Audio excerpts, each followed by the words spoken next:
ಸ್ನೇಹಿತರೆ, ಜಗನ್ಮೋಹನ ಪ್ಯಾಲೇಸಲ್ಲಿ ಕವಿಗೋಷ್ಠಿ ನಡೀತಾ ಇತ್ತು. ಈ ಬಾರಿಯ ಕವಿಗೋಷ್ಠಿ ತುಂಬಾ ವಿಶೇಷವಾಗಿತ್ತು. ಸಾಧ್ಯ ಆದರೆ 5 ನಿಮಿಷ ಬಿಡುವಿದ್ರೆ ಈ ಒಂದು ಕವಿಗೋಷ್ಠಿಯನ್ನು ಕೇಳಿ, ತುಂಬ ಚೆನ್ನಾಗಿತ್ತು.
ಕಲಿ ಹೇಳಿದ್ದು ಕಲ್ಪ ವೃಕ್ಷವಾಗಲು ಕನ್ನಡಕ್ಕಾಗಿ ಕೈ ಎತ್ತಿ ಮೊಬೈಲ್ ಬಂದ ಮೇಲೆ ಅನಿವಾರ್ಯ ಕನ್ನಡಕ್ಕಾಗಿ ಒಂದನ್ನು ನಾಲ್ಗೆ ಸೀಳಿ ಬಾಯಿ ಹೊರಟು ಕನ್ನಡ ಮಾತಾಡ್ತೇನೆ ಅಂದಿದ್ದು ಕವಿಗಳು ಮೂಗ್ನಲ್ಲಿ ನಾಲ್ಗೆ ಸೀಳಿ ಬಾಯಿ ಹೊರಟು ಕನ್ನಡ ಮಾತಾಡ್ತೇನೆ ಅಂದಿದ್ದು ಕವಿಗಳು ಮೂಗ್ನಲ್ಲಿ ಕೈಗೂ ಸಿಗದೆ ಬಾಯಿಗೂ ಬರದೆ ಕನ್ನಡ ಹೊರಟಿದ್ದಾರೆ ಎನ್ನುವರು ಗೂಗ್ಲಲ್ಲಿ. ಹೋದ ವರ್ಷ ಒಂದನೇ ತಾರೀಕು ನನಗೊಂದು ಸ್ನೇಹಿತ ಅವರ ಕಾರ್ಪೊರೇಟ್ ಆಫೀಸ್ ಕರೆದಿದ್ದು ಅಲ್ಲಿ 11 ತಿಂಗಳು ಇಂಗ್ಲಿಷ್ನಲ್ಲೇ ಮಾತಾಡ್ತಾರೆ. ಅವ್ರನ್ನ ಕಂಡು ಪ್ರತಿನಿಧಿಸಿ ಉದ್ಘಾಟನೆ ಮಾಡಿಸಿದೆ. ಈಗ ಮುಖ್ಯ ಅತಿಥಿಗಳಿಂದ ಭಾಷಣ ಅವ್ರೇನಂತ ಗೊತ್ತಾ, ನೋಡಿ ನನ್ನ ಲೈಫ್ನಲ್ಲಿ ನಾನು ಇದುವರೆಗೂ ಒಂದು ಇಂಗ್ಲಿಷ್ ವರ್ಡ್ ಯೂಸ್ ಮಾಡಿಲ್ಲ. ನನ್ನ ಲೈಫ್ನಲ್ಲಿ ನಾನು ಇದುವರೆಗೂ ಒಂದು ಇಂಗ್ಲಿಷ್ ವರ್ಡ್ ಯೂಸ್ ಮಾಡಿಲ್ಲ. ನೀವೆಲ್ಲ ನನ್ನನ್ನೇ ಫಾಲೋ ಮಾಡಿದ್ರೆ ನಮ್ಮ ಕನ್ನಡ ಡೆಫಿನೆಟ್ ಆಗಿ ಇಂಪ್ರೂವ್ ಆಗುತ್ತೆ. ಒಬ್ಬ ಕತ್ತಲೆ ಕೋಣೆ ಒಬ್ಬ ನಿಂತ್ಕೊಂಡು ಬೆಳಗ್ಗೆ ಅಂತ ಪ್ರಾರ್ಥನೆ ಮಾಡಿದ್ರು. ಏನಂದ್ರೆ ಕರುಣಾಳು ಬಾ ಬೆಳಗ್ಗೆ ಉಸುಕಿರಿ ಮೊಗ್ಗಿನಲ್ಲಿ ಕೈ ಹಿಡಿದು ನಡೆಸಿದರು. ತಕ್ಷಣ ಒಂದು ವಾಯ್ಸ್ ಬಂತು, ಹುಚ್ಚ ಮೊದಲು ಹಾಕಲು ಸ್ಪೀಚ. ಸಲ್ಲಿಸುತ್ತಿದ್ದಾಗ ಇವಾಗ ದೇವರಲ್ಲಿ ಪ್ರಾರ್ಥನೆ, ದೇವರಿಗೆ ನಾನು ಪ್ರೀತಿಸುತ್ತಿರುವ ಹುಡುಗಿ ನನ್ನನ್ನು ಒಪ್ಪರು. ಇಂದು ಕನಸಲ್ಲಾದರೂ ನನ್ನನ್ನು ಒಪ್ಪರು. ನನ್ನಪ್ಪ ಅವಳಪ್ಪನಿಂದ ಬರುವುದಾದ ಅಡ್ಡಿ ಆಡಳಿತಗಳೆಲ್ಲ ತಪ್ಪಲಿ. ಸದ್ಯಕ್ಕೆ ಸುರಕ್ಷಿತವಾಗಿ ಹೊರಗೆ ನನ್ನ ಹೊಸ ಚಪ್ಪಲಿ. ಕಣ್ಣು ನೋಡಿದೋ ಕೈ ಮರೆಯಿತೋ, ಕಣ್ಣು ನೋಡಿದೋ ಕೈ ಮರೆಯಿತೋ, ಎಕ್ಸಾಮು ಆಗಿನಲೆ ಮುಂದೆ ಕುಂದೋ ಬದಲದ, ಕಣ್ಣು ನೋಡಿದೋ ಕೈ ಮರೆಯಿತೋ.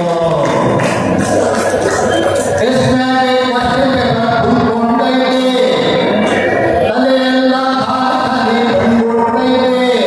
ಎಸ್ಮ್ಯಾಗೆ ಮತ್ತೆ ತುಂಬಿಕೊಂಡೈತೆ, ತಲೆಯೆಲ್ಲ ಖಾಲಿ ಬಂದ್ಬಿಟ್ಟೈತೆ.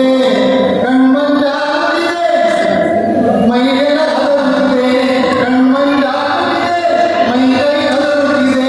ಈ ಸಾರಿ ಕೂಡ ನದು ಬೇರು ಅಂತ ತಿಳಿಯುತ್ತಿದೆ.